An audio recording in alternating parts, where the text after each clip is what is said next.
Hello students, today we are going to discuss the polynomial of class 10th. In the previous standard, um,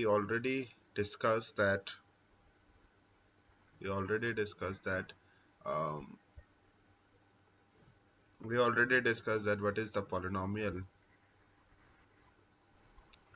and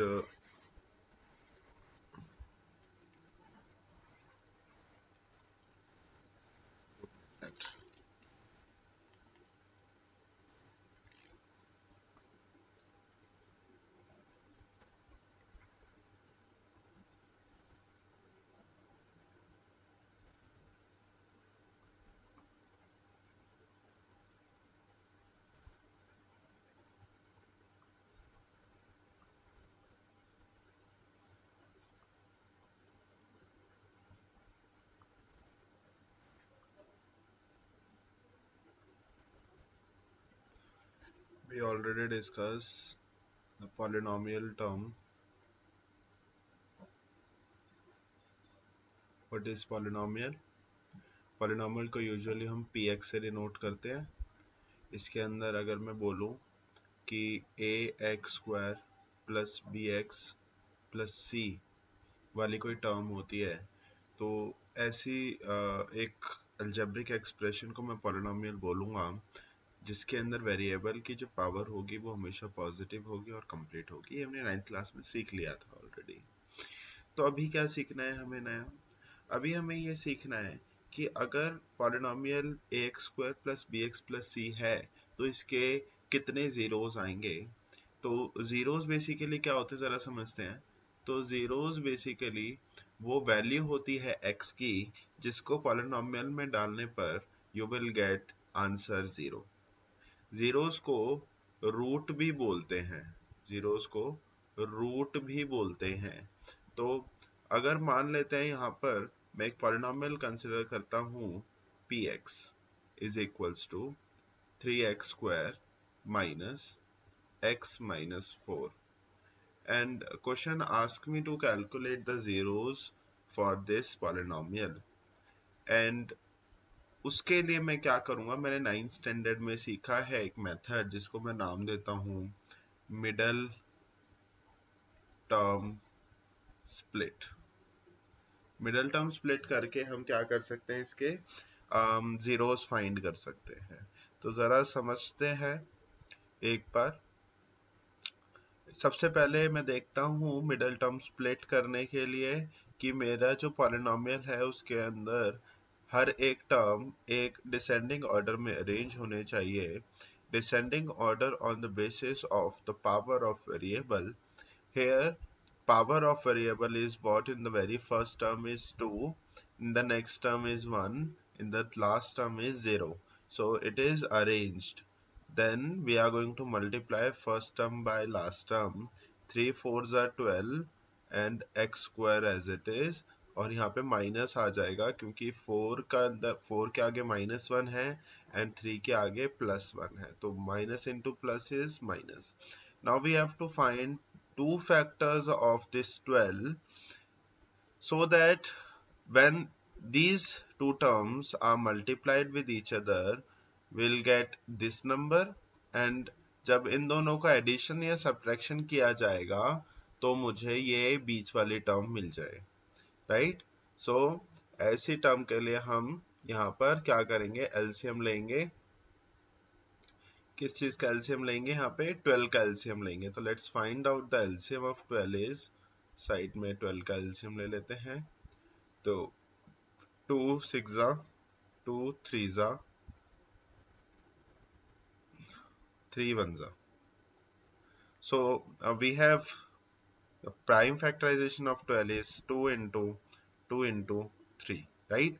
सो अभी हम इसके अंदर hit and trial method लगाएंगे. हम इसमें से फैक्टर्स ढूंढेंगे.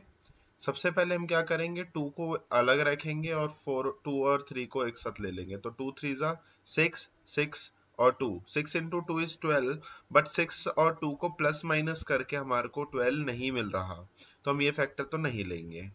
फिर उसके बाद हम क्या करेंगे हम यहाँ पर दूसरा फैक्टर ढूंढेंगे. तो 2 को 2 से मल्टीप्लाई कर देंगे और 3 को अकेला छोड़ेंगे इस बार. तो 2 2s are 4 और इंटू 3 4 3 12 तो आ रहा है, और 4 में से अगर 3 को माइनस करेंगे तो मेरे पास 1 -1 भी आ जाएगा। सो मेरे पास दो फैक्टर यहाँ पे मेरे बट्टे मिल गए मेरे को, क्या 4 और 3। तो 4 के आगे साइन क्या आएगा, माइनस का, और 3 के आगे साइन आएगा प्लस का। What is the reason behind it is कि यहाँ पर जो मेरे को मिडिल टर्म चाहिए इसका कोएफिशिएंट नेगेटिव है। Since the coefficient of this middle term is negative, and so हमें जो नंबर बड़ा है उसकी टर्म क्या लेनी पड़ेगी, negative, so that negative minus positive will become negative, right. हम दोनों के साथ हम x दे देंगे, तो हमारे पास देखिए minus plus minus, minus plus minus, 3 4 12, x into x x square, और -4 में से +3 ऐड करेंगे तो यू विल गेट -x। सो शक्ल तो मिल गई मेरे को। तो अब मैं px को कैसे लिख सकता हूँ, जरा ध्यान से देखते रहना। 3x square -4x plus 3x -4, ठीक है।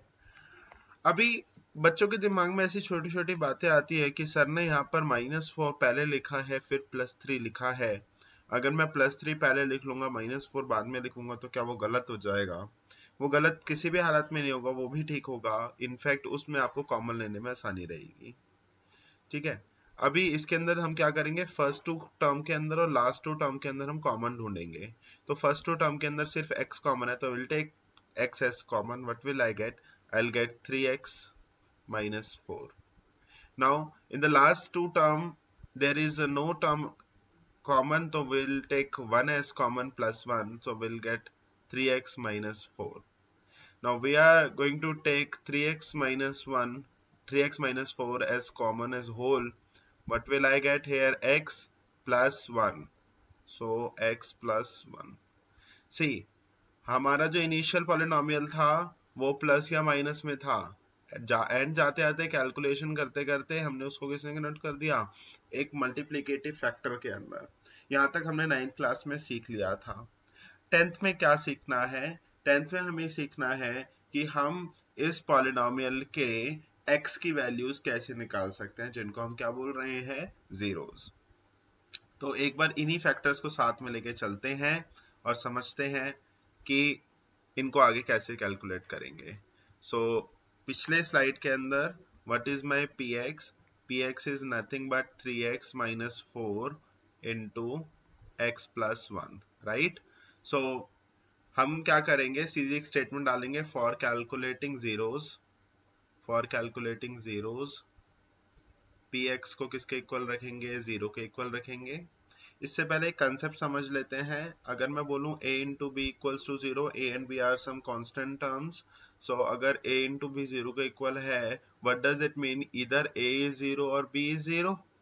सो ये भी हो सकता है कि दोनों 0 हो। तो हम यहाँ पर एक कंडीशन मान लेते हैं कि अगर दो टर्म आपस में मल्टीप्लाई होकर 0 के इक्वल हो तो वो अलग अलग भी 0 के इक्वल होंगी। ये आपका हैशटैग नोट वाला सेक्शन में चला जाएगा, it is important thing, right. तो ये बात याद रखेंगे, तो ये आपका हैशटैग नोट्स वाले सेक्शन में आप डाल देंगे। तो यहाँ पे जब मैंने px को 0 के इक्वल रखा तो what will I get, I will get 3x -4 into x plus 1 equals to 0। तो यहाँ पर आ जाएगा 3x -4 इक्वल्स टू 0, तो 3x is equals to 4 and x will be equals to 4/3। So ये मेरे पास एक x की वैल्यू आ गई, ठीक है। उसके बाद और आगे चलते हैं, x प्लस 1 इक्वल्स टू 0, तो x की वैल्यू क्या आ गई, मेरे पास -1 आ गई। अब जरा आप ध्यान दीजिए जरा इस बात पे कि हमारे पास x के कितने आंसर आए हैं, आप बोलेंगे 2। अगर मैं आपसे पूछूं कि पिछली स्लाइड पे मैं वापस जाके अगर मैं आपसे पूछूं कि यहाँ पर इस वाली स्लाइड के अंदर what is the degree of the polynomial, आप बोलेंगे 2। तो फिर मैं आपको एक बात रिलेट करूंगा कि जितनी डिग्री होती है उतने ही उसके जीरोस होते हैं। अगर डिग्री 3 हो गई तो उसके जीरोस 3 आएंगे, अगर डिग्री 4 हो गई तो उसके जीरोस 4 आएंगे, ठीक है जी। इस बात को थोड़ा समझते हैं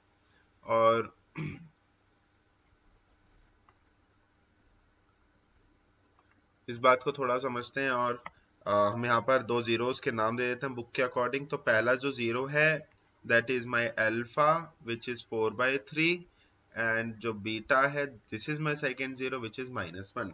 now the question is sir आपने तो अल्फा मान लिया 4/3, लेकिन अगर मैं अल्फा मान लूं -1 तो क्या क्वेश्चन गलत हो जाएगा?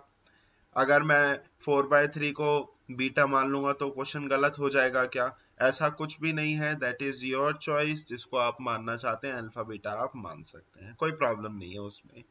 उसके बाद आगे चलते हैं। मेरे पास अल्फा बीटा आ गया, लेकिन क्वेश्चन ये कह रहा है कि verify the relationship between the alpha and beta. So उस केस के अंदर हम क्या करेंगे? उस केस में हम अल्फा बीटा का यूज करेंगे दो रिलेशन वेरीफाई करने के लिए। So what are actually those two relations is, so हम क्या करेंगे? सबसे पहले हम दो रिलेशन समझ लेते हैं। तो एक पहला रिलेशन होता है alpha plus beta is -b/a and alpha into beta is equals to c by a, where a, b, c are the coefficients of variable. So जरा समझते हैं ये a और b की कहानी। अगर मैं बोलूं यहाँ पर कि ax² plus bx plus c, यहाँ पर कुछ एक जनरल पॉलिनोमियल है और इसके अंदर b is the coefficient of x, a is the coefficient of x² and c is the coefficient of x to the power 0, or we can say that it is a constant term. So इस case में जो alpha plus beta होगा that is equals to -b by a, where b is the coefficient of this x and a is the coefficient of x²। इसको हम x और x² ना देख के बोल सकते हैं कि it is a coefficient of the variable having the power 1 and having the power 2, right? So इसी तरीके से आप याद रखेंगे। तो यहाँ पर alpha into beta is equals to c by a। उसके बाद अगर हम आगे आए पिछले क्वेश्चन की तरफ, तो मेरे को क्या करना है? मेरे को वेरीफाई करना है रिलेशनशिप।